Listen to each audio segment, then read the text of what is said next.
Everyone, welcome to Crystal IQ Knowledge. इस video में हम पढ़ेंगे class 8 history chapter 10 India after independence का पार्ट 2। पार्ट फर्स्ट में आधा चैप्टर कवर करा दिया है, तो उसको आप पहले देख लीजिएगा, पहले प्लेलिस्ट में सेव है, फिर उसके बाद में ये वाला इधर आएगा, ठीक है। तो हमने पहले देखा था new and divided Indian nation के बारे में, है ना, जो पाकिस्तान डिवाइड हो गया था, रिफ्यूजीज थे, बहुत सारी प्रॉब्लम्स भी थी, है ना। और फिर कॉन्स्टिट्यूशन लिखा जा रहा था, उसके फीचर्स क्या क्या थे। एक तो यूनिवर्सल एडल्ट फ्रेंचाइजी थी, मतलब सभी लोगों को वोट देने का अधिकार था, है ना। सेकंड फीचर था कि सभी लोगों को इक्वालिटी थी, है ना, all peoples are equal before the law, है ना, इक्वालिटी बिफोर द लॉ जो हमको मिला था। थर्ड फीचर ये था कि जो डिसएडवांटेज थे, जो पुअरेस्ट थे, जो कि सफ़र होते आए थे, तो ना जो इक्वालिटी तो होना ही, और फिर उनको थोड़ा सपोर्ट भी प्रोवाइड करना, है ना।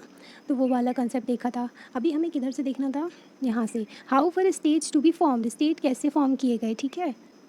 Back in the 1920s, Indian National Congress, the main party of the freedom struggle, had promised that once the country won independence, each major linguistic group will have its own province. तो क्या हुआ था 1920 के time पर, जब Indian national Congress, जो कि एक मेजर पार्टी थी, जब भी ना फ्रीडम स्ट्रगल मूवमेंट चल रहा था, है ना, तो उन्होंने प्रॉमिस कर दिया था कि जब इंडिपेंडेंस मिल जाएगी ना, तो लैंग्वेज के बेसिस पर, ठीक है, linguistic group relating to language, मतलब कि लैंग्वेज के बेसिस पे जो स्टेट फॉर्म किए जाएंगे। हाउएवर आफ्टर द इंडिपेंडेंस के बाद में अब हमारे यहाँ इतनी सारी लैंग्वेजेस बोली जाती थी, तो Congress did not take any step to honour this promise. तो इस प्रॉमिस को वो फुलफिल नहीं कर पा रहे थे, क्योंकि कितनी सारी लैंग्वेजेस बोली जाती थी, कितने सारे स्टेट बनाते।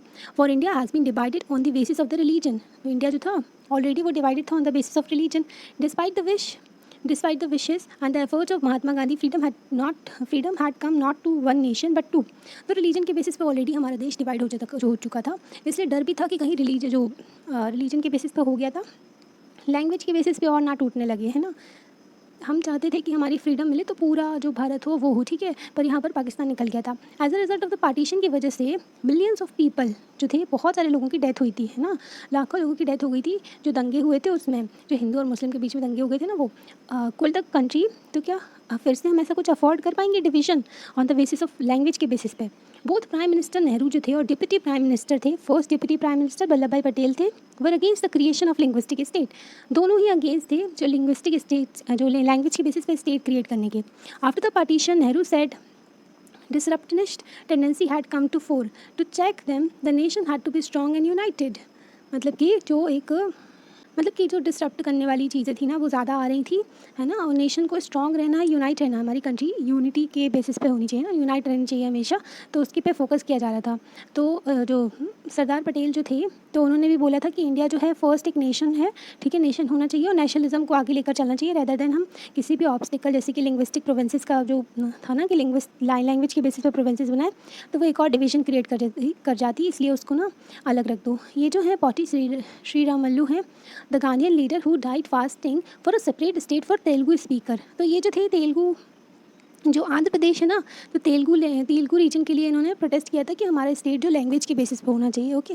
तो फिर इन्होंने फास्ट किया, ठीक है, तो उसके बाद में इनकी डेथ हो गई थी।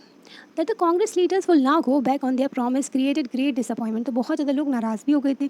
The Kannada speaker, Malayalam speaker, Marathi speaker had all looked forward to having their own state. सब अपनी लैंग्वेज के बेसिस पे स्टेट्स चाहते थे। द स्ट्रॉन्गेस्ट प्रोटेस्ट, अब प्रोटेस्ट होने लगा था, जो एक तेलुगु स्पीकिंग डिस्ट्रिक्ट था of the Madras presidency. When the Nehru went to campaign there during the general election के टाइम पर जब नेहरू गए थे इधर पर 1952 में, he met with the black flags, मतलब कि उनको काले झंडे दिखाए गए थे, एंड स्लोगन्स थे कि वी वॉन्ट आंध्रा, है ना, वो चाहते थे कि आंध्र प्रदेश बने, ओके। वो चाहते थे कि जो लैंग्वेज के बेसिस पर उनका स्टेट क्रिएट हो। In October of that year a veteran Gandhian name, तो मतलब कि गांधी को फॉलो करने वाले पॉटी श्री रामल्लू जो थे, वो हंगर स्ट्राइक की थी उन्होंने, भूखे रह के, है ना, डिमांड किया था फॉर्म कि उनका आंध्र प्रदेश बनाया जाए, फॉर्मेशन ऑफ आंध्र प्रदेश को, to protect the interest of Telugu speakers. ऐसी फास्ट जो था बहुत लंबी चल गई थी, इसमें ना बहुत ज़्यादा सपोर्ट भी मिला था लोगों को, हड़ताल हुई थी, बंद हो गए थे कई सारे टाउन्स में। और दिसंबर 1952 में क्या हुआ था, 58 डेज़ के बाद में, तो ना पॉटी श्री रामल्लू थे, तो उनकी डेथ हो गई थी। तो न्यूज़पेपर में बहुत सारी ये सब छपा था, the news of the passing away of Shri Ramulu, उससे बहुत ज़्यादा ना उथल पुथल मच गई थी आंध्र प्रदेश में, लोग भी गुस्सा होने लगे थे। The protest were so wide spread, बहुत ज़्यादा बढ़ गया था प्रोटेस्ट, एंड इंटेंस हो गया था। सेंट्रल गवर्नमेंट फोर्स हो गई थी कि उनको एक नया स्टेट क्रिएट करना पड़ा, जिसका नाम था आंध्र प्रदेश, ठीक है। आंध्र प्रदेश बना जो कि तेलुगु स्पीकर्स का था। ओके, फिर इसके बाद 2014 में अभी क्या हुआ था, तेलंगाना नया स्टेट बनाया गया आंध्र प्रदेश से निकाल करके, है ना। After the creation of Andhra Pradesh के बाद में अदर लिंग्विस्टिक कम्युनिटीज़ ने भी डिमांड किया कि हमको भी अपना स्टेट चाहिए लैंग्वेज के बेसिस पे। स्टेट रीऑर्गेनाइजेशन कमीशन बिठाया गया, ठीक है। वहाँ जिन्होंने रिपोर्ट सबमिट की अपनी 1956 में, जिन्होंने रिपोर्ट सबमिट की इन्होंने अपनी, पहले तो धर कमीशन आया इसके धर के अंडर, तो उन्होंने रिपोर्ट दी, उन्होंने बोला नहीं, लिंग्विस्टिक के लैंग्वेज के बेसिस पे स्टेट्स क्रिएट नहीं होने चाहिए। फिर उसके बाद में जेबीपी कमेटी आई जिसमें जवाहरलाल नेहरू, सरदार पटेल एंड जो थे ना, क्या नाम था, एंड पट्टभी सीतारमैया, ठीक है। तो 3 थे ये।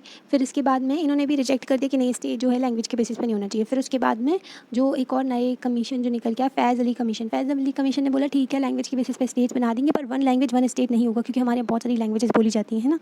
स्टेट रीऑर्गेनाइजेशन कमीशन सेटअप किया गया था 1956 में। उन्होंने रिकमेंड किया redrawing of district and provincial boundary को रीड्रॉ किया जाएगा। कॉम्पैक्ट प्रोविंसेस तो आसामीज़, बंगाली, उड़िया, तमिल, मलयालम, कन्नडा एंड तेलुगु स्पीकर्स इन हिसाब से। The large Hindi speaking state जो थे नॉर्थ इंडिया के, उनको भी अलग अलग स्टेट में बांटा गया। अ लिटिल लेटर 1960 में बाइलिंगुअल स्टेट ऑफ बॉम्बे, 1960 में जो बॉम्बे था ना, उसको सेपरेट किया, बॉम्बे को मराठी स्पीकिंग को महाराष्ट्र बना दिया और गुजराती स्पीकिंग को गुजरात बना दिया। 1966 में पंजाब को डिवाइड किया गया, पंजाब और हरियाणा में। The former Punjabi speaker were mostly जो सिख थे, and later the rest who spoke Punjabi but version of Haryanvi Hindi, तो हरियाणवी और हिंदी बोला करते थे। फिर उनको जो हरियाणा बनाया गया। देखो, मेकिंग ऑफ लिंग्विस्टिक स्टेट्स, ठीक है। तो ये लैंग्वेज के बेसिस बनाया गया, ठीक है। तो ये ना इंडियन प्रोविंसेस दी गई हैं, प्रिंसली स्टेट ये वाले, देखो ये जो है पिंक वाले प्रिंसली स्टेट्स थे, है ना। और ब्रिटिश इंडिया वाली प्रोविंसेस ये थी, पर ये जो प्रिंसली स्टेट थे ये भी ब्रिटिश के सामने जले इलाही करते थे, है ना, ब्रिटिशर्स की बात माना करते थे, ठीक है। फिर उसके बाद में ये जब ईस्ट वाली प्रिंसली स्टेट, अनदर स्टेट, जो दूसरे स्टेट क्रिएट किए गए थे, ये देखो मध्य प्रदेश ऐसा था, फिर यहाँ पर ना ये छत्तीसगढ़ निकाल दिया गया था, आंध्र प्रदेश था ये, हैदराबाद, यहाँ पर तेलंगाना बन गया फिर 2014 में, ठीक है। A state ceased to be princely state as and where its prince agreed to merger with India, तो फिर इंस्ट्रूमेंट ऑफ असेशन साइन करवाया जाता था और प्रिंसली स्टेट्स को फिर एक इंडियन यूनियन का पार्ट बनाया गया था, और फिर उनको भी एक स्टेट क्रिएट किया गया था, वहाँ पर भी एक डेमोक्रेटिकली इलेक्टेड गवर्नमेंट आई थी, ओके। पाकिस्तान जो था तो वो तो बन ही गया था ना, but many of these states were retained administrative units, जब उनको एडमिनिस्ट्रेटिव यूनिट मिल गए थे 1956 में। Hedge the category east while princely state for the period 1947 से 1956 तक रही थी, ठीक है। ये देखो, फिर इसके बाद में ऐसा क्रिएट हो गया था मैप हमारा। फिर और भी कई सारे स्टेट्स निकाले गए हैं ना, ये तेलंगाना 2014 में, और फिर ये छत्तीसगढ़ निकाला गया, उत्तराखंड, हिमाचल उत्तराखंड बनाया गया यहाँ पर, है ना। बिहार से झारखंड निकाला गया 2000 में, और फिर यहाँ पर अभी रिसेंटली 2019 में ये जम्मू एंड कश्मीर बन गया और ये लद्दाख बन गया, ओके। तो ये यूनियन टेरिटरी बन गई। अभी कितनी है, 28 स्टेट्स एंड 8 यूनियन टेरिटरी है हमारी कंट्री में, है ना। और ये जो 8 यूनियन टेरिटरी रहती है ना, यूनियन टेरिटरी मतलब क्या होता है कि जो यूनियन गवर्नमेंट है उनका कंट्रोल रहता है वहाँ पर, है ना। The bridge on the Mahanadi river पर ये ब्रिज बनाया गया था ताकि जो कंट्रोल कर सके फ्लो ऑफ वाटर को। Bridges and dams became the symbol of development in independent India, तो ये जो था एक सिंबल दिखाया जाता था कि डेवलपमेंट का सिंबल बनता जा रहा था, ब्रिज बन रहे थे, जो डैम बन रहे थे। प्लानिंग फॉर डेवलपमेंट, अब डेवलपमेंट के लिए planning. Lifting India and Indians out of poverty and building a modern technical industrial base were among the major objective of the new nation. अब देखो, डेवलपमेंट तो था ही करना था, और जो इंडिया था उसको, और जो इंडियंस थे, जो लोग थे, उनको गरीबी से बाहर निकालना, ठीक है। मॉडर्न टेक्निकल जो इंडस्ट्रियल बेस डेवलप करना तो बहुत ज़रूरी था, है ना। तो इसी पे फोकस दिया जा रहा था। इन 1950 the government setup the planning commission, 1950 में गवर्नमेंट ने प्लानिंग कमीशन सेटअप किया ताकि डिज़ाइन कर सकें and execute suitable policies for economic development. जैसे आप प्लानिंग करते हैं फिर उसको एग्जीक्यूट करते हैं उस प्लान को, उसी तरीके से गवर्नमेंट ने भी प्लानिंग की थी और फिर उसको एग्जीक्यूट करने की कोशिश कर रहे थे, है ना। There was a broad agreement on what called a mixed economy, हमारे यहाँ मिक्सड इकॉनमी चल रही थी, है ना। जो प्राइवेट एंड पब्लिक दोनों का रोल था, मतलब कि गवर्नमेंट एंड प्राइवेट सेक्टर दोनों ही रोल प्ले कर रहे थे। बोथ स्टेट ना भी इस तरीके से, जब वर्ल्ड में अगर हम देखते हैं तो स्टेट को जो गवर्नमेंट से डिनोट किया जाता है कि गवर्नमेंट की आप बात कर रहे हैं ना, अलग अलग स्टेट्स की बात नहीं कर रहे, जो हमारे स्टेट्स जो हमारे कंट्री में है, ठीक है, ये गवर्नमेंट को बोला जा रहा है, ठीक है। फिर इसके बाद में स्टेट एंड प्राइवेट सेक्टर्स दोनों ही इंपॉर्टेंट रोल प्ले कर रहे थे, कॉम्प्लीमेंट्री रोल था इनका, जो कि इंक्रीज़ करने में प्रोडक्शन एंड जनरेट करने में जॉब्स, मतलब एम्प्लॉयमेंट मिलेगी लोगों को, तभी ना गरीबी दूर होगी। What specifically these roles were to be, which industry should be initiated, कौन सी इंडस्ट्रीज़ लगानी चाहिए, है ना, जिससे लोगों को जॉब मिले और स्टेट की ग्रोथ भी, मतलब कि जो इंडिया की ग्रोथ भी हो। Which by the market, how to achieve a balance, तो बैलेंस बनाना ज़रूरी था। Different region and states was to be defined by planning commission, तो प्लानिंग कमीशन बताएंगे कि क्या डेवलप करना है ना, क्या जो लेकर के प्रोडक्शन करना है, किस तरीके से बैलेंस बनाकर रखना है। Work going on at the जो गांधी सागर बांध है, first 4 dam built on the Chambal river में मध्य प्रदेश में। इट वॉज कम्प्लीटेड इन 1960 में कंप्लीट किया गया था। तो ये जो डैम है ना, इससे फिर इरीगेशन के लिए पानी मिलता था किसानों को, है ना। 1956 सेकेंड 5 ईयर प्लान लेकर के आया गया। फर्स्ट 5 ईयर प्लान जो था अब सेकेंड 5 ईयर प्लान लेकर के आया गया, ठीक है। Was formulated this focus strongly on the development of heavy industry. ये जो था हैवी इंडस्ट्रीज़ पे ज़्यादा फोकस करते थे। हैवी इंडस्ट्री जो बड़ी बड़ी मशीन्स बनाती हैं, है ना, वो सब, जैसे कि आयरन एंड स्टील हो गई, building a large dam banana, these sectors will be under the control of state. तो ये जो था किसके कंट्रोल में था? स्टेट के कंट्रोल में, गवर्नमेंट के कंट्रोल में। This focus on the heavy industry and the effort to regulation of economy was to guide economic policies for the next few decades. तो ये फोकस कर रहे थे किस पे? हैवी इंडस्ट्रीज़ पे। फर्स्ट जो 5 ईयर प्लान था वो जो पॉवर्टी हटाने में, है ना, और डेवलपमेंट करने में, उस पर फोकस था, लोगों पे फोकस था। पर सेकंड जो 5 ईयर प्लान है उसमें हैवी इंडस्ट्री पे फोकस किया गया, है ना। रेगुलेट करना इकोनॉमी को, कि what to produce, how to produce, है ना, वो सारी चीज़ों को रेगुलेट करना, क्या बनाना है, ठीक है, किस चीज़ का प्रोडक्शन होना चाहिए, उन सारी चीज़ों का कंट्रोल भी गवर्नमेंट के हाथ में था। मतलब कि कौन से गुड्स प्रोड्यूस होने चाहिए मार्केट में, है ना, तो वो सारी चीज़ें। एंड गाइड करा इनने इकोनॉमिक पॉलिसी को, इकोनॉमी को पूरी तरीके से लेकर के चलना, है ना, तो इन सबको गवर्नमेंट के ही हाथ में था ये सारा। This approach had many strong supporter, इसके सपोर्टर्स भी थे एंड कुछ क्रिटिक भी थे कि गवर्नमेंट को इतना ज़्यादा कंट्रोल नहीं करना चाहिए, कुछ बोलते हाथ नहीं कंट्रोल रहना चाहिए। तो ये 5 ईयर प्लान्स चल रहे थे हमारे यहाँ। Jawaharlal Nehru at Bhilai steel plant जो इस्टेब्लिश किया गया था। भिलाई स्टील प्लांट बहुत setup with the help of USSR, जो अभी रशिया है ना, तो रशिया जो USSR से ही निकला है, ठीक है। USSR से 14 कंट्रीज़ ब्रेक हुई थी, ओके। सेंट्रल एशियन कंट्रीज़ आती हैं और रशिया आता है, ठीक है। तो USSR जो था उसने हेल्प किया था, सोवियत यूनियन भी कहते हैं इसको, तो उन्होंने हेल्प किया था हमको भिलाई जो स्टील प्लांट था लगाने में। Located in the backward regions, जो बैकवर्ड रूरल जो पिछड़ा हुआ इलाका है जो, ठीक है, तो वहाँ पर छत्तीसगढ़ में, वहाँ पर भिलाई स्टील प्लांट लगाया गया। It came to be seen as the important sign of the development of modern India after independence. तो मॉडर्न इंडिया डेवलप हुआ था आफ्टर इंडिपेंडेंस, तो ये डेवलपमेंट का एक साइन था कि हमारे यहाँ स्टील प्लांट लगा, ठीक है। Some felt it had put inadequate emphasis on agriculture. मतलब कि एग्रीकल्चर पे ज़्यादा फोकस नहीं कर रहे हैं ये लोग। क्या था, कुछ बोलते हैं कि इन लोग ढंग से फोकस जो ना बहुत ज़्यादा फोकस कर रहे हैं, ठीक है, और बिल्कुल भी फोकस नहीं कर रहे हैं एग्रीकल्चर में। तो सब लोगों का अलग अलग थॉट था, ठीक है। प्राइमरी एजुकेशन में other argue that it had neglected primary education को भूल गया, प्राइमरी जो शुरुआती जो शिक्षा होती है वो। Still other believes that it had not taken account of the environment implication. अब कुछ बोलते हैं कि ये लोग एनवायरमेंट को बर्बाद करें, एनवायरमेंट को कंसीडर ही नहीं कर रहे हैं इकोनॉमिक पॉलिसी में। इकोनॉमिक पॉलिसीज़ में एनवायरमेंट को भी लेके चलना है, क्योंकि डेवलपमेंट होगा तो बहुत ज़्यादा डिफॉरेस्टेशन भी होगा, है ना। एज महात्मा गांधी फॉलोअर्स, महात्मा गांधी की फॉलोअर थी जो एक मीराबेन क्या बोलती हैं कि साइंस एंड मशीनरी, साइंस और जो मशीनरी है ही मैनकाइंड ह्यूमंस के लिए बोला है, may get huge returns for a time. तो इनको ना बहुत सारा रिटर्न मिलेगा, but ultimately will close desolation. We have got to study nature's balance and develop our lives within her law if we are to survive as a physically healthy morally decent species. तो मीराबेन ने कहा था कि science और machinery, ठीक है, एक ना शॉर्ट टर्म के लिए हमको जो रिटर्न देगी, पर अल्टीमेटली ये जो लाएगी विनाश ही लाएगी, ठीक है। तो उन्होंने बोला साइंस एंड मशीनरी जो है शॉर्ट टर्म के लिए हमको अच्छा, ठीक है, फ़ायदा देगी, पर उसके बाद में विनाश ही होगा इससे। इसलिए हमको जो लॉ ऑफ द नेचर है, नेचर के साथ में बैलेंस बना करके चलना पड़ेगा। अगर नहीं करेंगे तो भी विनाश होगा, ठीक है। और अगर हमको सर्वाइव करना है तो हमको जो नेचर के साथ में बैलेंस बना के रखना पड़ेगा। तो ये मीराबेन ने बोला था, ठीक है, जो कि अभी भी चल रहा है कि सस्टेनेबल डेवलपमेंट की बात करते हैं हम, है ना।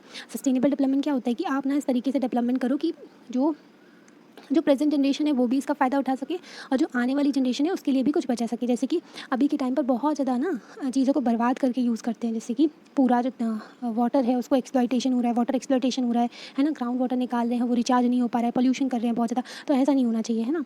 जो आगे वाली जो जनरेशन के लिए भी हमको ऐसा डेवलपमेंट करना चाहिए कि उनके लिए भी जो हम चीज़ें छोड़ के जाएँ, ऐसा ना हो कि पूरा बर्बाद करके जाएँ, है ना। तो ये बोलते हैं the search for independent foreign policy. अब हमने अपनी कंट्री पर फोकस कर लिया, अब इंडिपेंडेंट फॉरेन पॉलिसी के ऊपर देखते हैं। जवाहरलाल नेहरू जो थे एंड कृष्णा मेनन जो थे arriving at the United nation एक वर्ल्ड की ग्रुप है, ठीक है, जिसमें वेरियस कंट्रीज़ होती हैं अपने रिप्रेजेंट करती हैं, ठीक है। जो जैसे कि बहुत सारी कंट्रीज़ हैं वो अपनी बातचीत करती हैं वहाँ पर आकर के, ना मानता कोई नहीं है बल्कि, है ना। तो मेंबर्स होते हैं, ग्रुप बना कर रखा है इन्होंने। Krishna Menon led the Indian delegation, तो इंडियन डेलीगेशन को वहाँ पर रिप्रेजेंट किया था यूएन में 1952 से लेकर के 1962 तक। And argue the policy of non alignment मतलब कि किसी के साथ में अलाइन नहीं होना, ठीक है, ना ही उनके बीच में बोलना, ठीक है। तो इस तरीके की पॉलिसी लेकर के चल रही थी। इंडिया गेन फ्रीडम, ठीक है, फ्रीडम तो मिल गई थी हमको, पर ना सेकेंड वर्ल्ड वॉर के बाद में जो डिवास्टेशन था, बहुत ज़्यादा ना बर्बादी मची थी सेकेंड वर्ल्ड वॉर में। At the time international body United nation को फॉर्म किया गया। पहले ना लीग ऑफ द नेशन होता था, जिसने सेकेंड वर्ल्ड वॉर 1919 में जब हुई थी, ठीक है, 1914 से जब 1919 तक चली थी, फिर इसके बाद में league of the nation establish किया गया था ताकि फर्दर आगे कोई वॉर ना हो, पर फिर से वॉर हो गई, सेकेंड वर्ल्ड वॉर, फिर लीग ऑफ द नेशन को यूनाइटेड नेशन बना दिया गया 1945 में। 1950 से 1960 saw the emergence of Cold War, that its power rivalries and ideological conflict between the US and USSR, with both countries creating military alliances। Cold war क्या था, देखो ये दोनों ना एक दूसरे पे अटैक नहीं कर रही थी, पर हाँ अगर इसने जो बहुत बड़ा कुछ बॉम्ब या फिर फ्लाइट कुछ भी ना जो एरोप्लेन वगैरह डेवलप किया तो ये उससे भी बड़ा करेगा, तो इस तरीके की कोल्ड वॉर चली थी। अच्छा तेरे पास ये है तो मेरे पास इससे भी बड़ा है ना, तो एक दूसरे को ना आंखें दिखा दिखा के एक एक चीज़ें बना रही थी। बहुत ज़्यादा ना इन्होंने न्यूक्लियर बॉम्ब भी बना लिए बहुत सारे। अभी यूएस एंड यूएसएसआर के पास में सबसे ज़्यादा वर्ल्ड में न्यूक्लियर बॉम्ब है ना, जो कि तबाही मचा सकती है पूरे देश पूरी अर्थ में, है ना। तो इस तरीके के हथियार रखे हुए हैं ये लोग, तो मिलिट्री अलाइंसेज बना ली थी इन्होंने, पर हाँ अटैक नहीं करना है क्योंकि सेकेंड वर्ल्ड वॉर देख चुके थे डिस्ट्रक्शन कितना ज़्यादा हुआ था, है ना। पर ये लोग जो थे ये भी नहीं था कि ये सब कोल्ड वॉर बंद करना है ना, तो ये सब भी चल रहा था, अपनी अलायंस बना रहे थे, दोस्त बनाते जा रहे थे। अगर थर्ड वर्ल्ड वॉर हो जाती तो पूरा पृथ्वी विनाश हो जाता है ना। This was also the period when colonial empires were collapsing. अब कॉलोनियल एम्पायर भी कोलैप्स हो रहे थे इस टाइम पर, है ना। बहुत सारी कंट्रीज जो थी जिन पर ब्रिटिशर्स जो कि यूरोप की कंट्रीज़ रूल किया करती थी ना, फ्रांस की कॉलोनीज़ हो गई, ब्रिटेन की कॉलोनीज़ हो गई, स्पेन की हो गई, पोर्चुगल की हो गई, तो ये लोग की जो कॉलोनीज़ थी वो आज़ाद होती जा रही थी, है ना, और जो इंडिपेंडेंट नेशन बनती जा रही थी, जैसे कि हमारा भारत था, ब्रिटिशर्स से आज़ाद हो गए थे। प्राइम मिनिस्टर नेहरू जो थे who was also the foreign minister भी थे ये, ठीक है। तो ये प्राइम मिनिस्टर तो थे, ये फर्स्ट अपने आप को फॉरेन मिनिस्टर, मतलब ये फॉरेन मिनिस्टर भी थे न्यूली इंडिपेंडेंट इंडिया के। Developed free India's foreign policy, तो उन्होंने एक फॉरेन पॉलिसी बनाई इंडिया के, फ्री इंडिया की।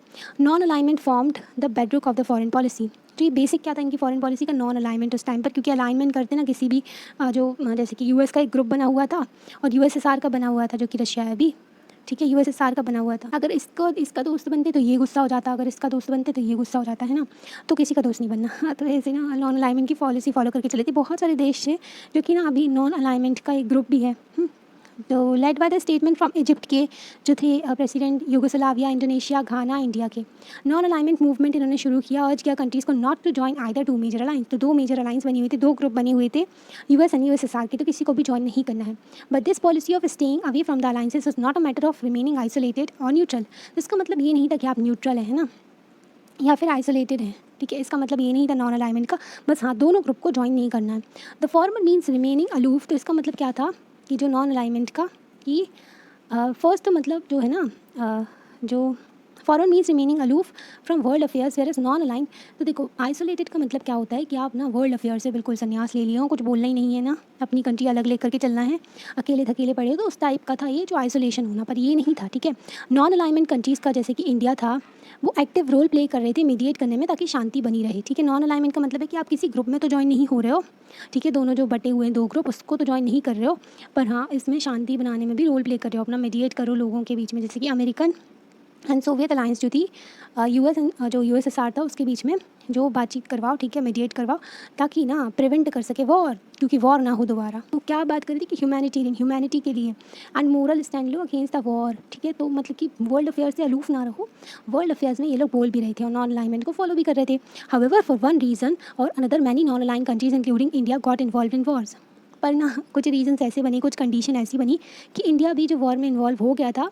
देखो क्या हुआ था कि जो पाकिस्तान था ना उसने यूएस का ग्रुप ज्वाइन कर लिया था, यूनाइटेड स्टेट्स जो है यूएस का ग्रुप ज्वाइन कर लिया, तो अब इसको सपोर्ट मिल रहा पाकिस्तान को यूएस का, ठीक है। अभी क्या हुआ था, अभी इंडिया और पाकिस्तान की वॉर हो गई थी, है ना, 1971 में, जब बांग्लादेश के लोग थे उनके ऊपर बहुत ज़्यादा, पाकिस्तान जो था बांग्लादेश को ईस्ट पाकिस्तान कहते थे और उसको वेस्ट पाकिस्तान कहते थे, जो कि अभी प्रेजेंट डे में पाकिस्तान है ना। जो ईस्ट पाकिस्तान था ना उसके ऊपर बहुत जुल्म किया करते थे वेस्ट पाकिस्तान वाले, है ना, उनके ऊपर ज़बरदस्ती उर्दू इम्पोज कर रहे थे, उनको ना उनकी लैंग्वेज बोलने नहीं देते थे, उनको कोई पॉलिटिकल रिप्रेजेंटेशन नहीं थी पार्लियामेंट में उनकी पाकिस्तान की, है ना, इनके साथ में गलत होता था, ठीक है, जो ईस्ट पाकिस्तान बांग्लादेश था। तो बांग्लादेश ने प्रोटेस्ट किया इसके अगेंस्ट और वहाँ पर बहुत ज़्यादा दंगे भड़क गए थे, और ये जो पाकिस्तान था वेस्ट पाकिस्तान से इसने अपनी मिलिट्री भेज दी यहाँ पर ईस्ट पाकिस्तान में, लोगों को बहुत पिटाई कर रहे थे, है ना। तो ये लोग जो थे बहुत सारे लाखों में लोग हमारे यहाँ इंडिया में घुस आए। इंडिया में कहाँ, जो हमारा नॉर्थ ईस्टर्न रीजन है ना वहाँ पर असम में बहुत सारे लोग आ गए वेस्ट पाकिस्तान के, जो कि बांग्लादेश के। ओके, तो क्या हुआ फिर, हमारी जो प्राइम मिनिस्टर थी इंदिरा गांधी, उनको कोई तो स्टेप लेना पड़ता, तो उन्होंने यूएसएसआर के साथ में फ्रेंडशिप ट्रीटी साइन कर ली, क्योंकि यूएस तो पाकिस्तान के सपोर्ट में खड़ा था, है ना। तो यूएसएसआर के साथ में फ्रेंडशिप ट्रीटी साइन की गई 1971 में। तो ये जो था ना यूएस ने तो पूरा हथियार वाला अपना जो जंगी जहाज़ भेड़ा भेज दिया था, है ना। तो यूएसएसआर ने भी हमारे सपोर्ट में बहुत बड़ा अपना मतलब बहुत ही सपोर्ट किया। तो फिर 1971 की वॉर में जो हमने ना पाकिस्तान को फिर हरा दिया था 93 से 96,000 करीब जो लोग थे पाकिस्तान के जो सोल्जर्स थे उन्होंने सरेंडर किया था इंडिया के सामने, है ना। और फिर बांग्लादेश का क्रिएशन हो गया था नई कंट्री। तो इससे क्या हुआ, नॉन अलाइनमेंट मूवमेंट जो था, जो नॉन अलाइनमेंट था ना, तो वो तो टूट गया था थोड़ा बहुत। पर the 1970s large number of countries join the non alignment को ज्वाइन तो किया था ना, तो इंडिया भी थोड़ा बहुत वॉर में इन्वॉल्व हो ही गया था, है ना। अपनी कंट्री की सिक्योरिटी भी ज़रूरी होती है। Leaders of Asian African countries के बदुंग कॉन्फ्रेंस हुई थी इंडोनेशिया में, इंपॉर्टेंट है, बदुंग कॉन्फ्रेंस जो इंडोनेशिया में हुई थी नॉन अलाइनमेंट मूवमेंट के पहले। ओके, तो 29 न्यूली इंडिपेंडेंट स्टेट इन्होंने पार्टिसिपेट किया था फेमस कॉन्फ्रेंस में एफ्रो एशियन की नेशन में। Cold continue to oppose colonialism को अपोज करने में वेस्टर्न डोमिनेशन, ठीक है। कॉलोनियलिज्म जो कि कॉलोनी बनाना एक कंट्री को अपनी, और फिर वहाँ की सारा एक्सप्लॉयटेशन करना, वहाँ के सारे रिसोर्सेज अपने फ़ायदे के लिए यूज़ करना। वेस्टर्न कंट्रीज ज़्यादातर इस चीज़ों में डोमिनेट करती थी। द नेशन 60 ईयर्स ऑन, अब तो 75 ईयर्स हो गए हैं, है ना। तो नेशन की अभी बुक में तो 60 ईयर्स के बारे में बताया गया। 15 अगस्त 2007 में 60 साल हो चुके थे इंडिया को। इंडिया ने सेलिब्रेट किया अपना 60 years of independence free nation के तौर पे। How well has the country done in this time, तो कितना इंडिया ने प्रोग्रेस किया, and to what extent it have fulfil the ideals of, तो कितना हमने अपने कॉन्स्टिट्यूशन के आइडियल्स को फुलफिल किया, है ना। That India is still United, India अभी भी यूनाइटेड था एंड है मतलब, और रहेगा।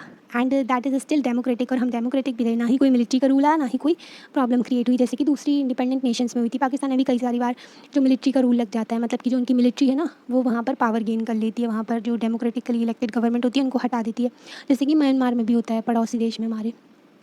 तो ये हमारी अचीवमेंट है कि हम यूनाइटेड हैं, डेमोक्रेटिक हैं, एंड अभी सबसे जो fastest, one of the fastest growing economy भी है ना। मैनी फॉरेन जो ऑब्जर्व करे and felt the India could not survive the single country. जब ब्रिटिशर्स गए थे ना, तो इन्होंने बोला था कि इंडिया जो है ना इसके कई सारे टुकड़े हो जाएंगे, ठीक है, क्योंकि इसमें इतने सारे जो लैंग्वेज हैं, ठीक है, रीजन है, लिंग्विस्टिक ग्रुप है, तो नेशन की मांग कर रहे थे, ये सब भी है ना, प्रिंसली स्टेट थे। तो अंग्रेज़ ने कहा था कि ये सर्वाइव नहीं कर पाएंगे, है ना, एक कंट्री के तौर पर इनको ना सबको गलत साबित कर दिया। आज भी यूनाइटेड है हमारा भारत, और आगे भी रहेगा, है ना। तो इस तरीके की जो बात बोल के गए थे ये लोग। Others believe that it would come under the military rule, कुछ बोलते थे कि ये ना, ये जो नए इंडिपेंडेंट नेशन है तो ये मिलिट्री रूल लग जाता है, तो इंडिया के लिए भी इन्होंने बोला था कि मिलिट्री रूल लग जाएगा। However as many as 13 general election, 13 बार जनरल इलेक्शन हुए हमारे यहाँ जो लोकसभा के, है ना, have been held since independence के बाद से अगर देखें, as well as hundreds of state and local election भी हुए, असेंबली के, स्टेट असेंबली के एंड लोकल इलेक्शन भी हुए, हैं ना, पंचायत एंड म्यूनिसिपैलिटी के। There is a free press, हमारे freedom of speech and expression है, ठीक है, जिसके हिसाब से जो फ्री प्रेस चलती है, न्यूज़पेपर में गवर्नमेंट को क्रिटिसाइज़ किया जाता है अगर वो कुछ गलत काम करते हैं। तो हमारे इंडिपेंडेंट जुडिशरी है, ठीक है, जुडिशरी अपना इंडिपेंडेंट स्टैंड लेती है, ना कि किसी गवर्नमेंट के दबाव में आके काम नहीं करती है जुडिशरी कभी भी। Finally the fact that the people speak different languages और practice different faith has not come in a way of national unity. तो हमारी इतनी सारी लैंग्वेजेस बोली जाती है, रिलीजन्स फॉलो किए जाते हैं, ठीक है, पर कभी भी ये नेशनल यूनिटी के बीच में नहीं आते हैं। जब यूनिटी की बात आती है, देश की बात आती है, तो सब साथ में आ जाते हैं। जब 26 जो जनवरी को सेलिब्रेशन होता है तो सभी लोग साथ में आते हैं, 15 अगस्त को सेलिब्रेशन होता है तो सभी साथ में आते हैं। तो nation is the first, okay. On the other hand deep division persist, पर अंदर भी कुछ ना कुछ डीप डिवीजन था, क्योंकि जो इनइक्वालिटी हमारे यहाँ चल रही थी, है ना, भेदभाव जो चल रहा था, वो भी एक प्रॉब्लम थी। तो ये अंदर तो कुछ चीज़ें थी जो कि ठीक नहीं थी, जिनको हटाना बहुत ज़रूरी था, ठीक है, कास्ट के बेसिस पे, जेंडर के बेसिस पे जो इनइक्वालिटी थी। डिस्पाइट कॉन्स्टिट्यूशनल गारंटी, तो कॉन्स्टिट्यूशन तो हमको देता है कि जो, हाँ ना, इक्वालिटी फॉर लॉ, इक्वालिटी देता है, पर जो ना अनटचेबल्स थे they were not refer to. Untouchables जो थे वो बहुत प्रॉब्लम फेस करते थे, ठीक है। आर्टिकल 17 में बोला गया है प्रोविजन ऑफ अनटचेबिलिटी, जो कि अनटचेबिलिटी प्रैक्टिस करना एक क्राइम है। अगर कोई जो पॉलिटिशियन है वो जो अनटचेबिलिटी को प्रैक्टिस करता है, किसी को अनटचेबल वगैरह बोलता है या फिर कुछ करता है ऐसा कुछ, तो वो जो है डिस्क्वालीफाई हो जाता है, वो इलेक्शन नहीं लड़ सकता, है ना। तो अभी जो हम देखें दलित कहा जाता है, उनको वॉयलेंस फेस करना पड़ता है, डिस्क्रिमिनेशन भी फेस करते हैं वो, भेदभाव, और उनके खिलाफ जो वॉयलेंस भी होता है। Many parts of the rural India में अभी भी उनको ना अलाउ नहीं किया जाता कि वो वाटर ले सकें सेम सोर्सेज से, ठीक है, जैसे कि वाटर के लिए कुआं है तो उससे कुछ लोग जो हैं वो पानी ले सकते हैं, पर दलित नहीं ले सकते। तो ऐसा भेदभाव अभी भी होता है, ठीक है। तो ये यहाँ पर लिखा है, ठीक है। और कुछ जो बहुत ज़्यादा पिछड़े इलाके हैं, रूरल एरिया से, जहाँ पर डेवलपमेंट बिल्कुल भी नहीं पहुँचा, वहाँ तो ये बहुत ज़्यादा होता है, जहाँ पर उनको temple, parks and other public places में जाने नहीं दिया जाता है, ठीक है। And despite the secular ideal, जो कि सेक्युलर आइडियल तो है हमारे यहाँ कॉन्स्टिट्यूशन में, देयर हैव बीन क्लैशेस, फिर भी डिफरेंट रिलीजियस ग्रुप जो हैं, रिलीजन के नाम पर लड़ाइयाँ हो जाती हैं। Above all as many observers have noted, तो ऑब्जर्वर ने जो नोट भी किया है, the gulf between the rich and the poor, जो गरीबी और जो अमीर हैं उनके बीच में अभी जो गल्फ है वो बढ़ता जा रहा है। भेदभाव जो है, मतलब जो ना एक खाई है, अमीर जो हैं और अमीर होते जा रहे हैं, गरीब और गरीब होते जा रहे हैं। कोविड-19 ने और ज़्यादा बढ़ा दिया। Some parts of India and some groups of India have benefited a great deal from the economic development, कुछ जो इंडिया के जगहें हैं, ठीक है, और कुछ इंडियंस हैं बहुत ज़्यादा जो इकोनॉमिक डेवलपमेंट उनको मिला है, ठीक है, और वहाँ रीजन का डेवलपमेंट हुआ है। बट स्टिल हमारे यहाँ कई सारे रीजन जो ऐसे हैं जो अंडर डेवलप्ड हैं, जहाँ पर डेवलपमेंट उतना नहीं पहुँचा है। They live in large houses, तो ये लोग जो हैं अच्छे अच्छे बड़े बड़े घरों में रहते हैं।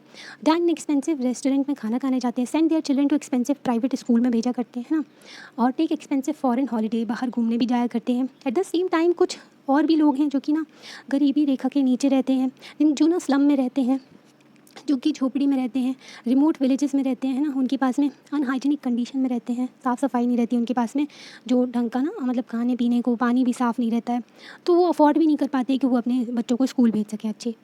कॉन्स्टिट्यूशन रिकॉग्नाइज़ करते हैं, एक मिनट, ये जो है ना धारावी है बॉम्बे का, ये पिक्चर दी गई है, वर्ल्ड का लार्जेस्ट स्लम है, ये सबसे बड़ा स्लम एरिया है वर्ल्ड का, ठीक है। और यहाँ पर देखो हाई बिल्डिंग भी दी गई है बैकग्राउंड में, एक तरफ इतनी अमीरी है, एक तरफ इतनी गरीबी, तो ये ना ये गल्फ को कम करना है, ठीक है। The constitution recognises equality before law, but in real some Indians are more equal than others. Constitution तो हमको इक्वालिटी बिफोर लॉ देता है, पर कुछ इंडियंस जो हैं ज़्यादा इक्वल हैं और कुछ जो है ज़्यादा इक्वल नहीं है ना, जो कि अनइक्वल हैं। Judged by the standard itself at independence, the Republic of India has not been a great success, but it has not been a failure either. अगर प्रॉपरली हम देखें तो ज़्यादा सक्सेस भी नहीं रही और ज़्यादा फेलियर भी नहीं रहा है ना, पर हाँ इन चीज़ों को सुधारना ज़रूरी है कि जो डेवलपमेंट के फ्रूट्स हैं हर किसी के पास पहुँचे हैं ना कि कुछ अमीर जो लोग हैं वही फ़ायदे उठाते रहें, ठीक है। तो ये चैप्टर तो हो गया कंप्लीट। अभी हम श्रीलंका का देखते हैं, ठीक है। What happened in Sri Lanka in 1956, the year states India reorganized on the basis of the language. The Parliament of Sri Lanka, then Ceylon, introduced an act recognizing Sinhala as the sole official language of the country. 1956 में हमारे यहाँ फिर language के basis पे state create किए गए थे, ठीक है। तो लैंग्वेज के बेसिस पे स्टेट क्रिएट गए। उसी टाइम पर 1956 में श्रीलंका में क्या हुआ था, श्रीलंका को पहले सैलोन कहते थे, तो वहाँ पर एक एक्ट लेके आया गया, सिन्हाला लैंग्वेज को वहाँ पर ऑफिशियल लैंग्वेज, मतलब कि एक लैंग्वेज सिन्हाला थी जो कि मेजॉरिटी कम्युनिटी बोला करती थी, उसको एक ऑफिशियल लैंग्वेज बना दिया कंट्री की। This made Sinhala the medium of instruction in all state school college. तो जब ऑफिशियल लैंग्वेज है तो पब्लिक एग्जामिनेशन या फिर कोर्ट हो गया, ठीक है, स्कूल हो गए, कॉलेज हो गए, पब्लिक का कोई भी एग्जामिनेशन हो गया, गवर्नमेंट का एग्जाम हो गया, ठीक है, जॉब के लिए कोर्ट वगैरह हर जगह सिन्हाला लैंग्वेज का यूज़ होने लगा। The new act has oppose the Tamil speaking minority who lived in the north of the island. अब श्रीलंका ऐसा कुछ है, हाँ, मतलब ऐसा है ना।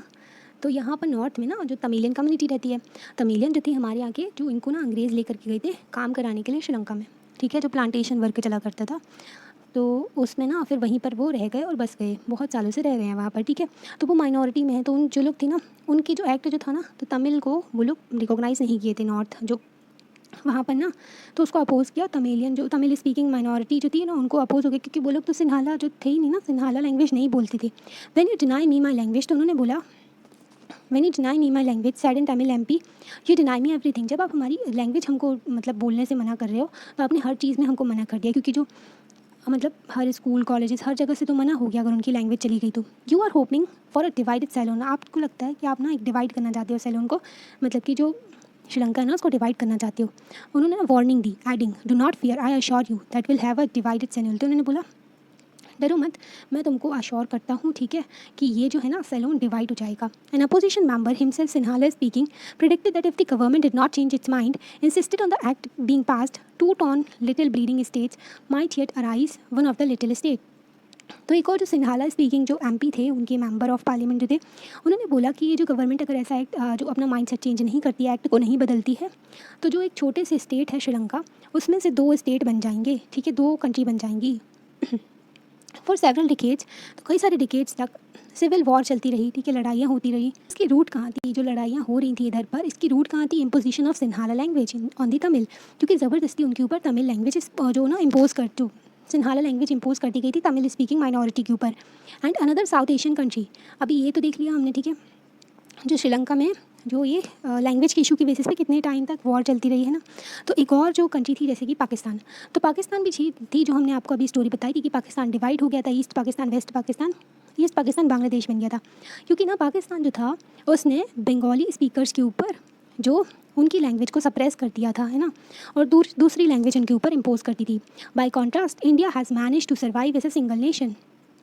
इंडिया ने मैनेज किया कि वो सर्वाइव कर सके एक सिंगल नेशन के तौर पे, यूनाइटेड इंडिया के तौर पे, in part because many regional language was given freedom to flourish, क्योंकि हमारे यहाँ ना लोगों को आज़ादी दी गई और लैंग्वेजेस को भी, कि ताकि वो ना बढ़ सके आगे, ठीक है। किसी के ऊपर ज़बरदस्ती कोई भी लैंग्वेज इम्पोज नहीं की गई, थोपी नहीं गई। Had Hindi been imposed on South India in the way that Urdu was imposed on East Pakistan, Sinhala, on the northern Sri Lanka, India too might have been seen as civil war and fragmentation. अगर ज़बरदस्ती जैसे कि Urdu impose की गई थी east Pakistan जो कि बांग्लादेश है उसके ऊपर, तो वो बांग्लादेश बन गया था, ठीक है। सिन्हाला इम्पोज की गई जो नॉर्दर्न श्रीलंका के ऊपर, तो कई सालों तक वहाँ पर वॉर चलती रही। अगर हिंदी भी ऐसे ही इम्पोज करते साउथ इंडिया में, तो मे भी वहाँ पर सिविल वॉर हो जाती है और फिर ना बहुत ज़्यादा डिवीजन क्रिएट हो जाता, ठीक है। तो ऐसा कुछ नहीं हुआ। Contrary to the fears of Jawaharlal Nehru and Sardar Patel, linguistic state have not threaten the unity of India. तो जो जवाहरलाल नेहरू जो थे और सरदार पटेल थे, वो नहीं चाहते थे कि लैंग्वेज के बेसिस पे स्टेट क्रिएट की जाए, ठीक है। उनका डर था कि कहीं ये हमारी जो यूनिटी को खतरा ना हो, पर इससे हमारी कंट्री की यूनिटी को खतरा नहीं हुआ, ठीक है। और हमारे यहाँ और ज़्यादा यूनाइटेड हो गए। Rather they have deep in this unity, इससे और ज़्यादा यूनिटी बढ़ी, ठीक है, गहरी हो गई। Once the fear of one's language being suppressed has gone, different linguistic groups have been content to live as a part of the larger nation called India. जब जो फियर था कि हमारी लैंग्वेज को दबाया नहीं जाएगा, ये फियर चला गया, तो डिफरेंट कई सारे जो लिंग्विस्टिक ग्रुप जो थे वो सर्वाइव किए हमारे यहाँ, ठीक है। और एक यूनाइटेड इंडिया रहा। तो दूसरी कंट्रीज से हमको एग्जांपल लेना चाहिए और सीखना भी चाहिए, ठीक है। अगर कोई वहाँ पर इशू है तो हमारे यहाँ ऐसा कुछ इशू ना बने, क्योंकि हम एक डाइवर्स कंट्री हैं, ठीक है। तो इसके बारे में चैप्टर हो गया है कंप्लीट। आपको कैसा लगता है आप लाइक करके बता सकते हो, चैनल को सब्सक्राइब भी कर सकते हैं। Thank you.